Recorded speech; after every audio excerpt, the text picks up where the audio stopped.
Welcome to the podcast summary of Alaska Airlines. Alaska Airlines has one of those histories that only really makes sense once you remember where it started, not as a sleek national brand, but as a rough and ready lifeline for places roads didn't reach.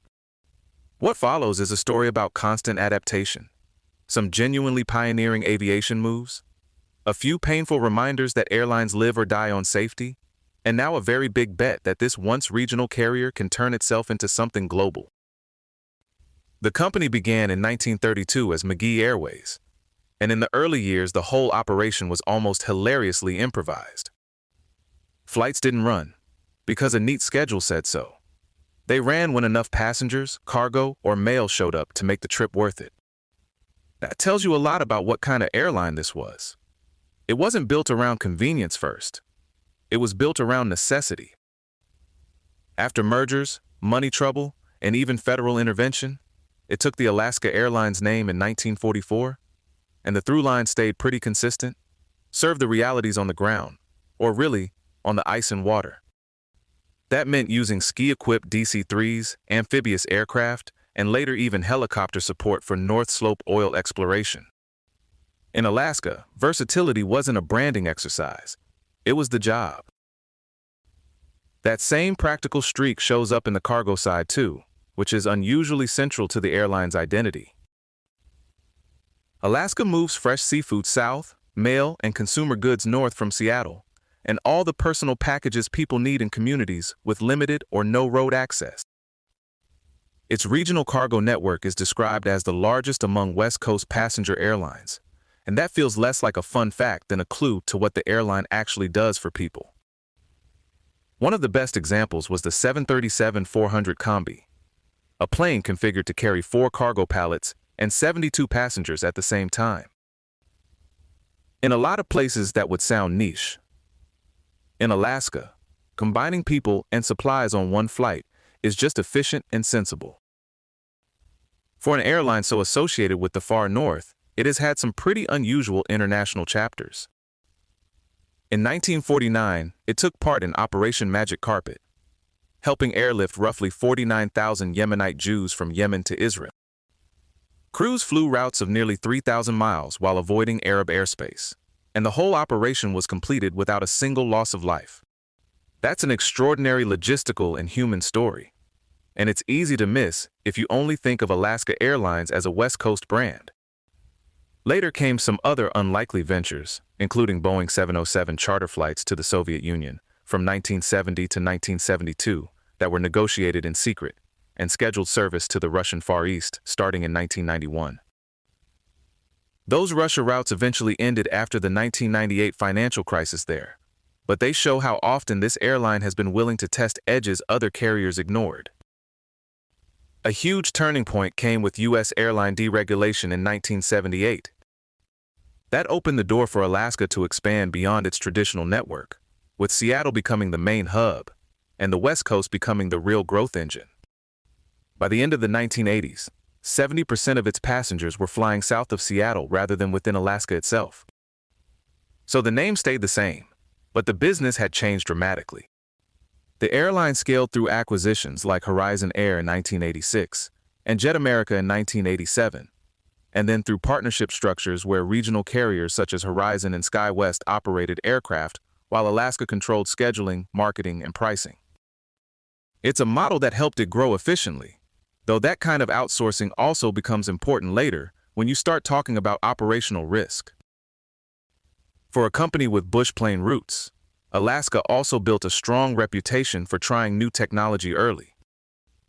It became the first U.S. airline to sell tickets online in 1995, which now sounds obvious, but absolutely was not at the time. It was also early on self-service kiosks, electronic flight materials, and automated defibrillators. On the safety tech side, it was the first airline to integrate GPS with an enhanced ground proximity warning system across its Boeing 737-400 fleet by 1999. And later it became the first major airline to equip pilots with iPads, replacing about 25 pounds of paper manuals per pilot. That one's practical, but also just a very airline-specific form of relief.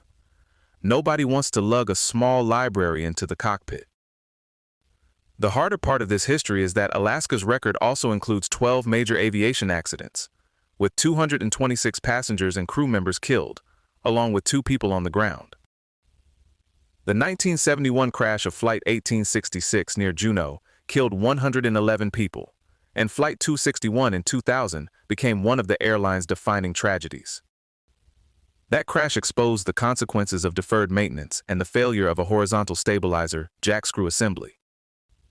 It's one of those cases that strips away every soft focus idea we sometimes have about airline branding.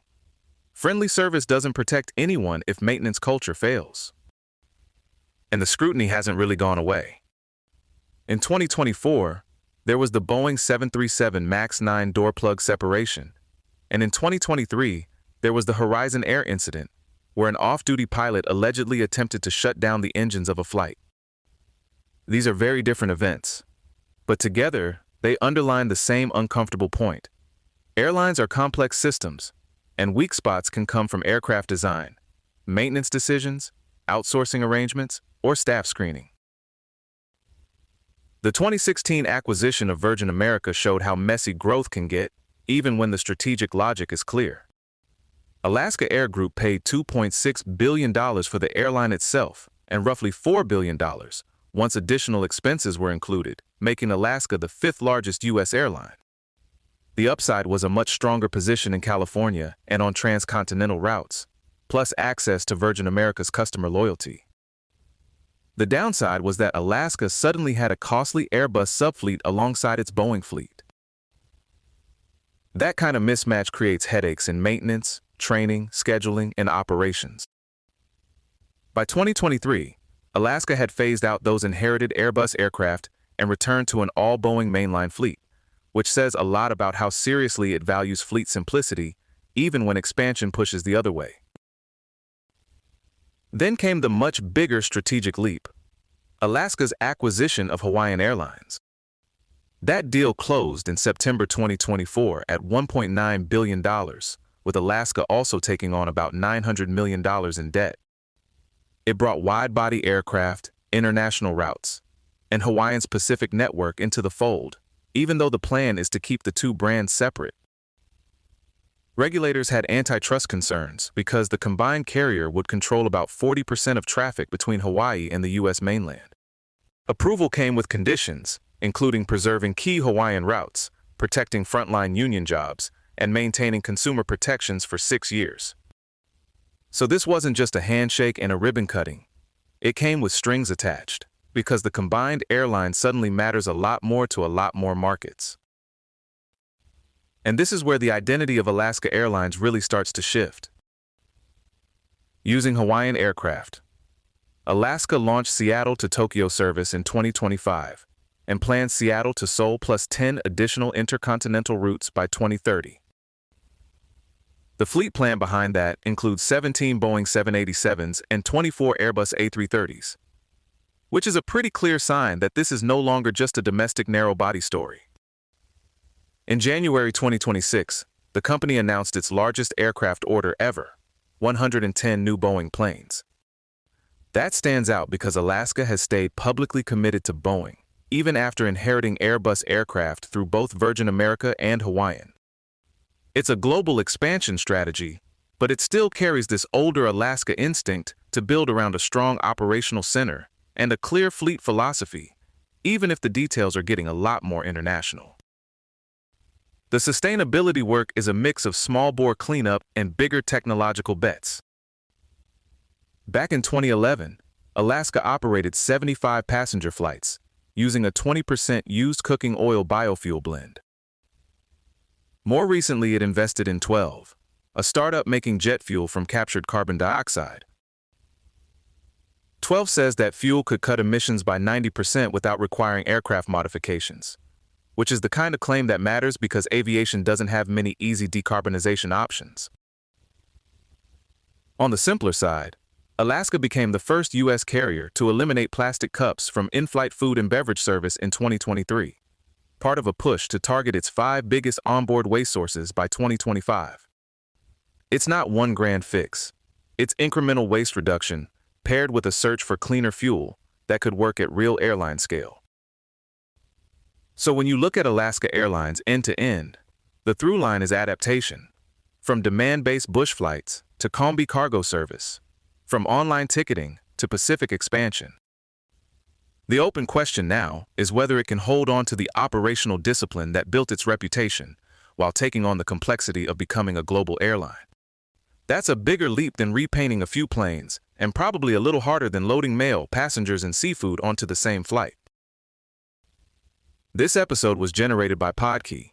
Create your own at podkey.fm.